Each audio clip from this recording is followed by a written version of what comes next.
मुख्यमंत्री माझी लाडकी बहीण योजनेसंदर्भात आज 5 सप्टेंबर 2024 रोजी झालेल्या मंत्रिमंडळ बैठकीमध्ये दोन महत्त्वाचे निर्णय घेण्यात आलेले आहेत, ज्यामध्ये शेतकरी कुटुंब आणि अर्ज प्रक्रिया या संदर्भात माहिती दिलेली आहे।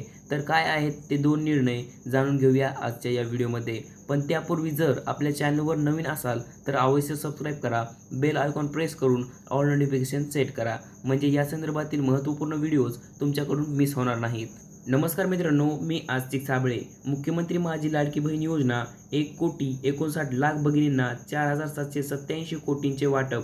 मुख्यमंत्री माझी लाडकी बहीण योजनेत आजपर्यंत जुलै आणि ऑगस्ट अशा दोन टप्प्यात 1,59,00,000 भगिनींना 4,787 कोटींचा लाभ देण्यात आला आहे, अशी माहिती राज्य मंत्रिमंडळ बैठकीत देण्यात आली आहे। जुलै आणि ऑगस्ट अशी एकत्रित 3,000 रुपयांची रक्कम डीबीटीद्वारे थेट खात्यात जमा करण्यात आली आहे। या योजनेत 2.5 कोटी महिला लाभार्थींना लाभ देण्याचे उद्दिष्ट आहे, त्यामुळे अर्ज घेण्याची प्रक्रिया 30 सप्टेंबर 2024 पर्यंत चालू ठेवण्याचे निर्देश मुख्यमंत्र्यांनी यावेळी दिले। यापूर्वी संपूर्ण सप्टेंबर महिना असे सांगण्यात आले होते, परंतु आता अर्ज घेण्याची प्रक्रिया ही 30 सप्टेंबर पर्यंत म्हणजेच महिन्याच्या अखेरपर्यंत सुरू राहील असे सांगण्यात आले आहे। त्यामुळे तुम्ही अजूनही अर्ज भरलेला नसेल तर तुमच्यासाठी एक महत्त्वाची आणि आनंदाची बातमी आहे, तरी तुम्ही तो अर्ज भरून घ्यायचा आहे। तर यानंतर महत्त्वपूर्ण माहिती अशी आली, लाडकी बहीण योजनेमुळे बाकीच्या योजना बंद होत आहेत अशी चुकीची बातमी किंवा अशा चुकीचे वृत्त पसरवले जात आहेत।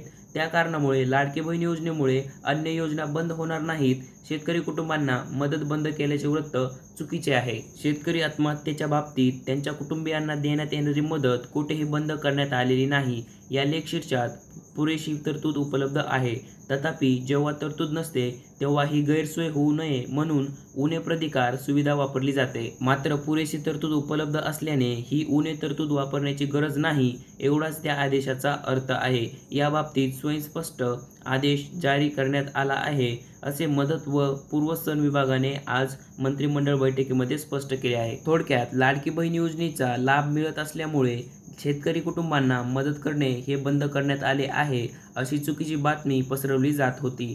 पण तरी ती बातमी चुकीची आहे, ते वृत्त चुकीचे आहे असे या दरम्यान सांगण्यात आले आहे। त्यामुळे अशा अफवांवर तुम्ही विश्वास ठेवू नका।